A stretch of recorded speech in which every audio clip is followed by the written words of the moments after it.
Welcome to the Warrnambool District Football Netball League Grand Final Edition of Pre-Game. Joining me today, Anthony Brady. Braids, after 113 games of footy, we're down to two teams, one game, one prize. Yeah, look, and it's really fitting that it happens to be Panmure and Cluraniurat. Panmure are the best side in the home and away season.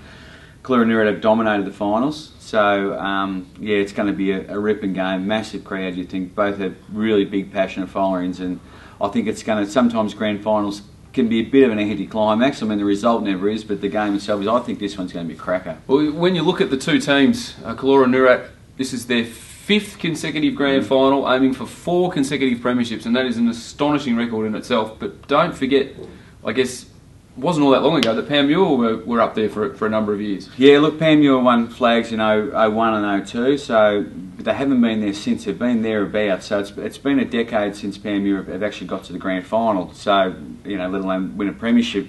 And they're both really big community clubs. It's not just a footy club; it's a community that will get behind them on Saturday, and you would imagine we'll get a bumper crowd. Yeah, look, and that's a message that comes through from both clubs. That they talk about how important it is for the town and the district, and a lot of heritage, a lot of families like fathers and grandfathers have played before them, and that creates a lot of passion. Well, look, I think Cluraniurat are just a fantastic team. Early in the season, they were missing a lot of personnel, and I think people were forgetting that, but.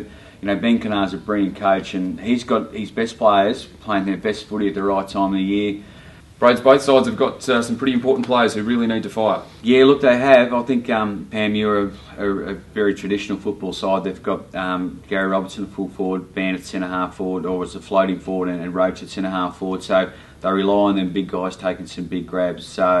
And with that, they rely on some good service out of the middle. That's where O'Keefe and Bidmate and them guys have got to be really sharp and make sure they get it in quick, because they'll get picked up otherwise. If you get the ball in slow to a Cluraniurat back line, they'll just pick you up and they'll set up and they'll attack from there. So it's really important they win it out of the middle. And I think O'Keefe's probably the key out of there, because he breaks the lines. Yep. He doesn't just get it and hammer on his boot. He gets it and he runs 10, he kicks at 50. So, do you reckon we need some dry weather though for Robertson, Bant, Roach to really fire? Oh, look, I think if you get it down quick enough, them guys are good enough to get their body in front and take a grab. But if it's coming down 50-50, Adam Roberts and Paddy Maloney are pretty good defenders. They're just going to pick them off. So I think that's a real key. For the power, Sam Maloney at centre-half forward, a mid-sized centre-half forward, a terrific player. They're great work rate, really strong hands. Him and Clissold plays deeper.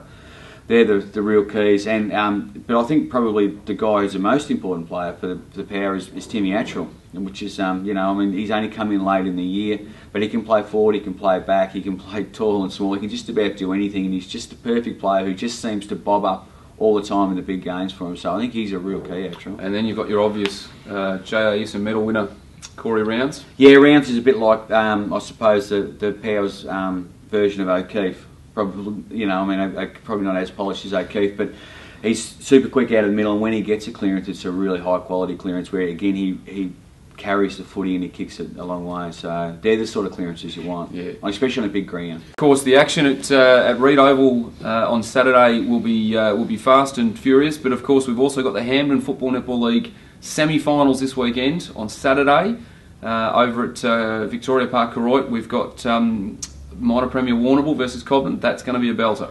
Well, yeah, Warrnambool and Speed, they were the last team, around this area who won four flags in a row under Grant Thomas in the late 80s. So they're up and about again. Do they start pretty clear favourites? Look, they finished on top. They've had the week off. Jason Rowan, Damien McCorkle have both had have had 2 weeks off now. They're carrying injuries. Key players. Throw in Liam Hoy coming back from the VFL. Yep. I think you've got to go with them, but geez, I tell you what, Cobden have just been, look, they've been sensational, and to look at where they've come from 7th to now into a second semi-final, you can't write them off. But and the Dare boys proved it last week that they've got some quality players. And they've got that, as we were speaking about before, that real spirit of a country club who just are on a roll. Yeah, look, they're in great form, and I know, talking to Wayne Robertson, they've wanted to keep a lid on it all season, and I tell you what, if they win the second semi-final, the lid's got to be off. And the other one, of course, on Sunday at the Friendly Societies Park, we've got Camperdown facing North Warrnambool Eagles. Eagles got some injuries, and is that a bit of a concern for them? They've lost Wines, they've lost Buck now, 2 pretty good players. Is that going to hurt them? Look, I don't think so. They've got the depth. They've got some serious depth. The interesting one here is that Camperdown has been dreading all year the possibility of facing North Warrnambool. They seriously rate them, and they're 3 times that they've played, they've been very close games, and Camperdown are nervous. So, look, it's tight, it's tough. I'm leaning towards Camperdown. I just think you can't be as good as they have been all year to go out in straight sets. Yeah. That's it for the weekend. Have a great weekend at the footy. And hope to see you up at the Warrnambool District League Grand Final. It's going to be a cracker.